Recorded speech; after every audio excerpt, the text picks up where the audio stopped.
তারাবির নামাজ আমাদেরকে চাপ ক্রিয়েট করে পড়ানো হয়, চাপ ক্রিয়েট করে আমাদেরকে তারাবির নামাজ পড়াইতে হয়। কেন চাপ?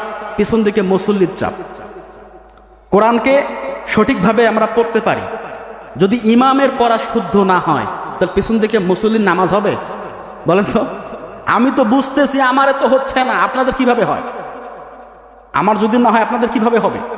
যে ইমাম সে যদি বুঝতে পারে আমারে নামাজ হচ্ছে না, তো পিছন থেকে মুসল্লিদের নামাজ হবে? সবগুলো গুনাহের ভাগ, পাপের ভাগ ইমামের কাঁধে এসে পড়বে, ঠিক কিনা বলেন? এখন এমন অবস্থা হয়েছে, তারাবির নামাজ 20 রাকাত পড়তেই হবে।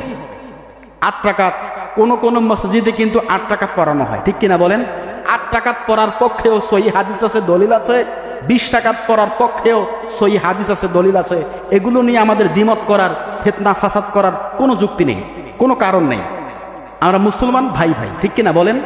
আমি বলি, আমি যে গতিতে নামাজ পড়াবো, যদি আপনাদের 8 রাকাত পড়ার ইচ্ছা হয় 8 রাকাত পড়বো।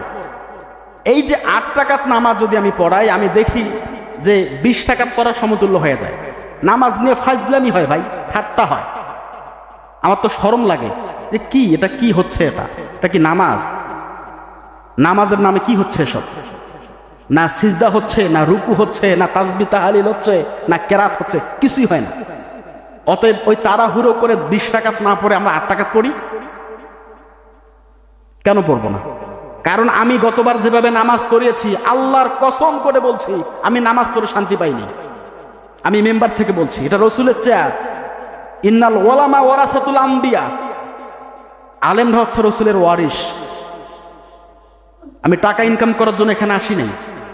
আমি বলছি 20 রাকাত নামাজ যে আমি গতবার পড়িয়েছি, আমি নামাজ পড়ে শান্তি পাই নাই, কারণ এটা নামাজ হয় না। আমি জুমার নামাজ পড়ে 2 রাকাত, দেখেন না? আমি যেখানেই মসজিদে নামাজ পড়ে, মাঝে মাঝে আমাদের এই রঘুতে কেন্দ্রীয় মসজিদে নামাজ পড়াই, মাগরিব এশা ফজরও পড়াই মাঝে মাঝে। আবার আমাদের মসজিদে আমি নামাজ পড়াই। আপনারা আমাকে যে গতিতে দেখেন, আমি এই গতি ব্যতীত কখনো নামাজ পড়ি না, আমি এভাবেই নামাজ পড়াই। তো নামাজ পড়ে যদি আমি শান্তি না পাই, তৃপ্তি না পাই, আমি যদি মনে করি আমার ভুল হচ্ছে, তাহলে মুসল্লিদের নামাজ কিভাবে হবে? এত বড় পাপের ভাগ আমি নিতে পারবো না।